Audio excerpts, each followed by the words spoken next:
August 94, it was noted that there was a challenge with respect to the way in which many children had been taught. And hence, in 1998, you remember that there was this first curriculum 2005. Now, curriculum 2005, 2 years immediately after it was implemented in 2000, the Minister of Education, then Professor Kara Asmal, noted that there were problems with curriculum 2005. And the problems were emanating from the following.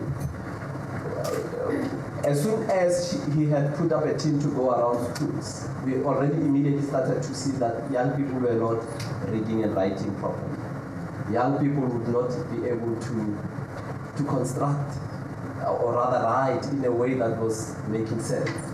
And therefore there was a team that was then put together to investigate and say, clearly this curriculum is so broad that it does not necessarily tell us what it is that we have to do in this class. And as a result, what was the result thereof? The results were we were able to see that when learners, with the outcomes that learners were unable to read and write. And that's a problem that we still have today. So you can immediately see that at the heart of everything that we had tried to do was that there was something about the curriculum that had not been properly sufficiently specified. However, you may know that as a result of that, then there was a review team that was put together. A review team that had then to revise curriculum 2005. And unfortunately, what we then had in the system and in the public mind and in the public domain had always been curriculum 2005. Without understanding that there was curriculum 2005, we moved from curriculum 2005 to a national curriculum statement, which was then at that point called the Revised National Curriculum Statement, RNCS. And I think that was also a mistake from the way we called it. We should not have called it Revised National Curriculum. We should have said National Curriculum Statement as amended. Because remember, curriculum is such a dynamic process that at some point we would not 10 years down the line while we have the national curriculum. We should not remain with the same curriculum. There must be some element at some point we need to refresh it. And what we then say is that when we have a national curriculum statement as a national framework, on a regular basis, we then need to be able to go and amend it. And we should then say, the national curriculum statement as amended in this particular year. So that you know anything that you have that was before that would not necessarily be what is currently obtained. And I think that's an important statement. Now we knew that with the curriculum, in 2008, we had the first group of young people come out of the system. And when I say out of the system, schooling system at grade 12 level, having written the first national senior certificate as a result of what people term the OBE curriculum, which is the National Curriculum Statement. Now, if you take that was the first cohort, so it means that the 2009 group was the second cohort of learners that came out, having gone through a National Curriculum Statement, and the 2010 group would be the third group. And you see, I took a sigh of a deep breath. We hope that everything that we have done, despite the challenges that you can, in dire situations, your adrenaline can start working and you can do wonders. And we hope that we will be able to pull it through also in this particular context. So so what I'm saying to us, ladies and gentlemen, is that what we were able to do with the National Curriculum Statement was, it was a curriculum that was designed around two things, and I'm wanting to talk to these design features of the curriculum that had caused problems. We had learning outcomes and assessment standards. Learning outcomes began to give you a broad overview of what are the outcomes that you intended learners to do. Assessment standards were beginning to, within an assessment standard, you were finding content. But that assumes that you would know how to unpack that assessment standard to tell you the content that we had to teach. And we had left that to the discretion of the teacher in the classroom. Now the problem is, the minute you leave that to the discretion of the teacher who has to deal with so many other children who have so many other problems, it becomes firstly you're saying, teacher, deal with that. But secondly, you are also saying, teacher, deal with my child, who might be, I have an 8-year-old boy and I know how much he gives me trouble. Now I expect that teacher to take care of this boy who gives me trouble and all of his friends, as well as be able to prepare. Now you understand that that will cause major problems. So it came to a point where all of us were beginning to complain in the media, in research articles, that look, this problem still remains and it manifests in different ways. Hence, the Minister of Basic Education, as soon as she assumed office, she said, let's listen to the teacher. Perhaps all the time we've been listening to all others, but we've never really listened to a teacher. Put up a team of experts together, Ashna Holdley, Fatima Dada, John Volming, Penny Vinjavo, Valisa Jobeka, Sue Möller, Elspeth Kembo, Tididi Pur, all of them. So go around, hold these public hearings. Remember the old style of the public hearings like we had at the Truth and Reconciliation? So we were subjecting the national curriculum to a public hearing process, but with those that have to deliver it in the classroom. Because when you want accountability, it is on the side of the teachers. We ultimately had close to over 900 submissions that we received through this process. But of the 900, 450 plus were directly from teachers as in terms of face-to-face contact.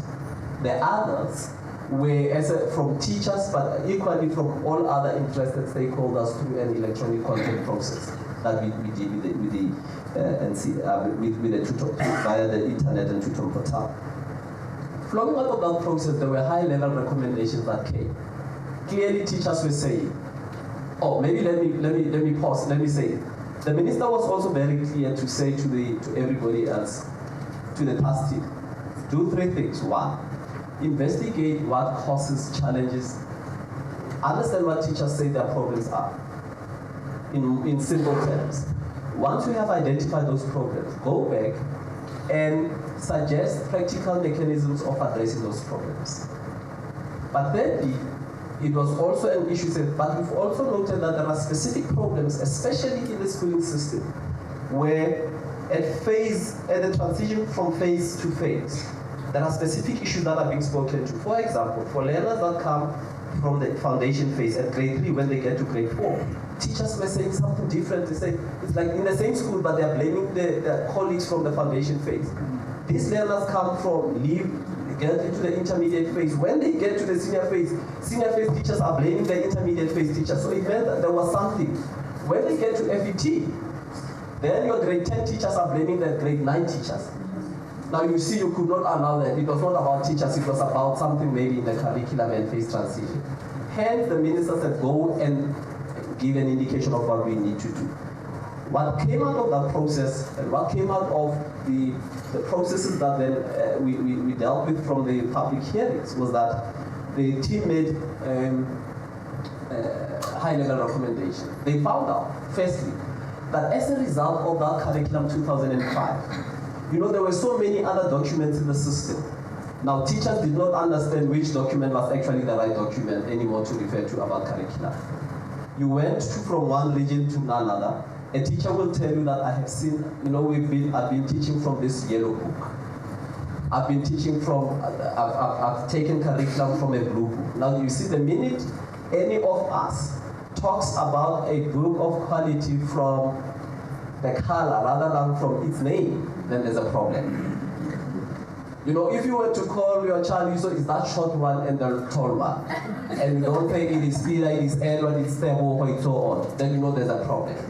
Because then it means we really don't understand. And therefore, what then came out were the multiplicity of documents, the bureaucracy was also causing a challenge, and it was not a challenge in the sense that it was bad meaning. You know what happens? There's national policy and curriculum that is set, but having come from national policy, what gets to the next level is that when it gets to the province tries to simplify this thing, because they are closer. When it leaves the provincial office, it goes to the district office tries to simplify the simplified version. Now it gets to the classroom. Now you see the message, how the message has gone through. 3 different messages of simplification, and I do not know what happens with the dilution. So a dilution factor comes in. Those who do science, from a titration point of view, it depends. You may start with a very highly concentrated solution. By the time you end, it's a very weak solution. I did chemistry, by the way, as well. So, ladies and gentlemen, that was at the heart of all this that happened. Then, teachers were also complaining that we had also been made to become material developers instead of being teachers. And we had to find ways of mitigating that because that was very clearly an important statement to make. But all the recommendations that came were then the following. One, and I'm going to talk to them in a more rushed fashion. A major recommendation that came was that develop a single coherent curriculum document that will span from grade R through 12. In other words, when you talk of a mathematics curriculum, it must show progression from the lower grades up to grade 12. And we must see how those concepts build on each other. There was a point at which there was some disjuncture, hence the challenges that we had. But the second, and as a result, this process that is now taking place that we now call the Curriculum and Assessment Policy Statement process has done that. I've had comments that say, and I want to deal with all of these comments because sometimes unless we get them right, we will continue to think that they're correct. I've had comments that say they were done by different people. But clearly you don't expect a person who's not a foundation phase specialist to do intermediate and vice versa. But there's a point at which you must then bring all of that together to check that seamlessness and that progression. And that's why we have what we call a ministerial project committee. That's why we had coordinators for each of the subjects. So that team of writers can come together at some point and see whether there was that progression. So that's an important thing. Those curriculum and assessment policy statements, ladies and gentlemen, are currently available on the Department of Basic Education website, and they are open for public comment. We invite you to go into them and determine whether they would make sense. Kind of feedback that we're already receiving, it differs, but I think at the heart of it, that which stands out for me, and this is not any government propaganda. Teachers have welcomed it, albeit that they have further suggested that the certain areas may need to be strengthened. And that's why the process had to go out through a public comment process, so that it can benefit from that. The second thing, recommendation that came, was this whole question about reducing the overload. Here's a challenge, and I think we need to understand. There's a point at which young people, your 6, 7, 8-year-olds, who get into grade 1, 2, and 3, they are 6, 7, 8, 7, 8, 9. They do 3 learning areas in the foundation phase. And they're still like little babies. Then they get to grade 4. In the current conditions, what we're saying, as they get to grade 4, we say from 3, you then go and do 8 subjects. Now you can understand that jump was just too huge for this. But equally on the side of the teachers, it's in terms of how we dealt with it. So the second thing that has now happened is the recommendation came to say reduce the number of learning areas or subjects in the intermediate phase only from 8 to 6. But reducing it from 8 to 6 was intended to deal with these overloads, but what is it that motivated the reduction? The reduction was not motivated by we just want to cut. The reduction was motivated by having studied the curriculum and having checked the technology curriculum and checking the EMS, Economic Management Sciences curriculum. And it was found that the assessment standards that were taught in the intermediate phase were also repeating in the senior phase. And as a consequence of that, what's the best logical thing to do? Take it where it's not, where it may be causing pressure, and put it where it can be done best. Hence the recommendation that we now have the 6.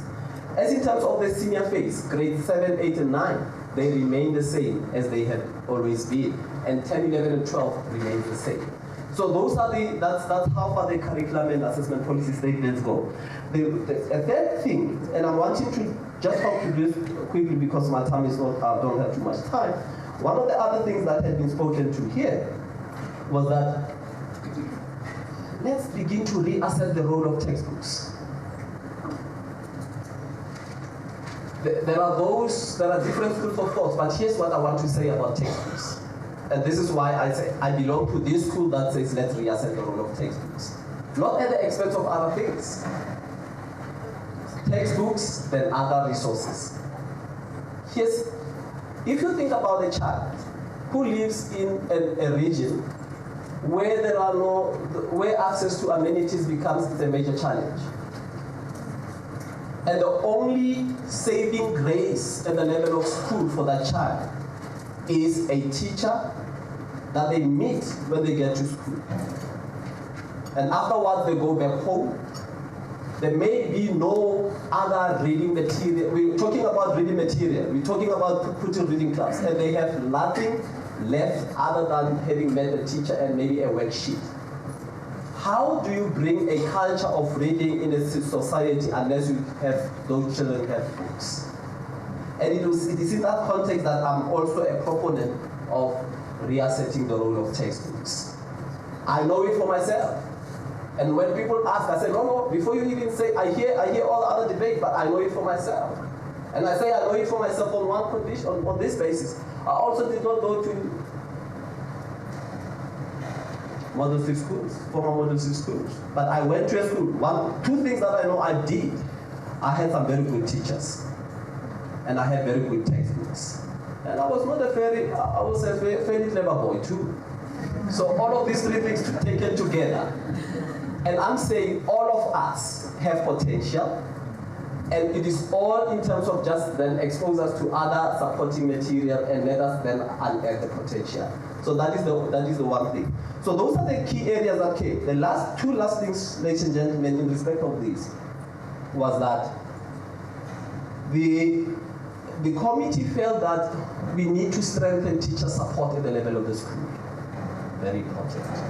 But equally, and there was a question asked at plenary, and I think Albert answered it, to say, for you to teach chemistry, you must understand the fundamental concepts of chemistry. You can't teach chemistry without understanding those basic concepts. You can't. You can't teach anything unless you understand the basic concepts. Any other thing that you're going to do, you're going to mess it up. It does not even apply to subject, it applies to every other thing. That's why we take wisdom from others, You must ask those that have gone before you, and so on. So at the level of teacher development, a major important aspect has been, and you would have heard, that we've continued to talk about subject content knowledge. Because that's a fundamental thing. But there are also elements of pedagogy. So we are not talking subject content knowledge only at the exclusion of pedagogy, because that's also fundamental. And it's an important thing to take note of. But what the recommendations of the committee said is that universities, please help train teachers in the right direction and in the right process. Don't take a teacher who wants to improve mathematics and take them to a management course. Why do you give them management course or the management of a method? Teach them how to teach mathematics, not how to manage mathematics. And I think that's a major difference that has come. Then finally, what then from now? This has implications. What do we do? Is this a change or is it not a change? I think that's at the heart of this. And this is the last question. Is this a change or is this not a change in curriculum? Ladies and gentlemen, let me say this to you, and you will become the judges of this. The development of the curriculum and assessment policy statement used as a basis the current national curriculum statement. So it did not go and reinvent something else. It used the same learning outcomes and assessment standards, and all that it sought to do was to put it in terms of general aims, it put it in terms of topics, give it content, give it term by term, give it a weighting, and the teacher would understand. Now tell me, is this new or is it no? Is it the same curriculum but strengthened and improved?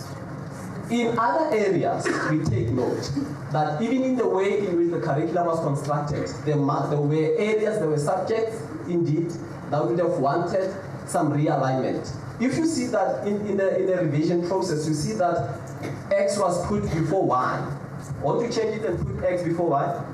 just as a means of ensuring that there is an element of progression. So you may find in one or two subjects or in other subjects that there could be that particular level in terms of how this has been redefined. Chairperson, I think that is all I can say. Oh, the one big thing about this national curriculum statement and the CAPS is that the CAPS are not replacing the national curriculum statement. The CAPS are the national curriculum statement, but they will be amended.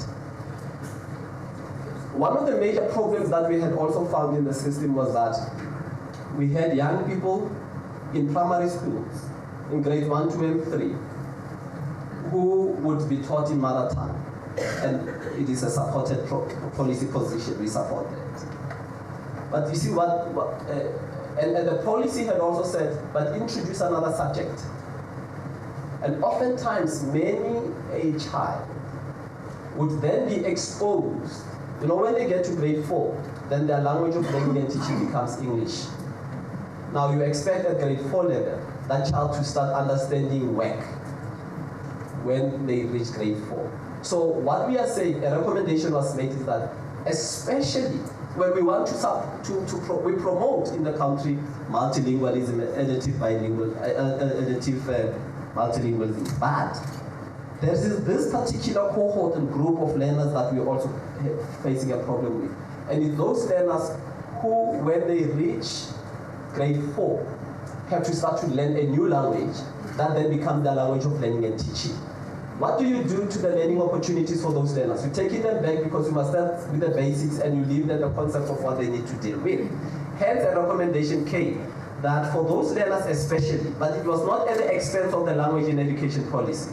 For those learners whose language of learning and teaching will become English from grade 4, such schools must offer English as a subject alongside, now it's an important thing, English alongside their home language, as a means of ensuring that these young people would then have the benefit by grade 4. They would know, they would be conversant in English concept. And I think that is where we are in respect of the curriculum and assessment policy.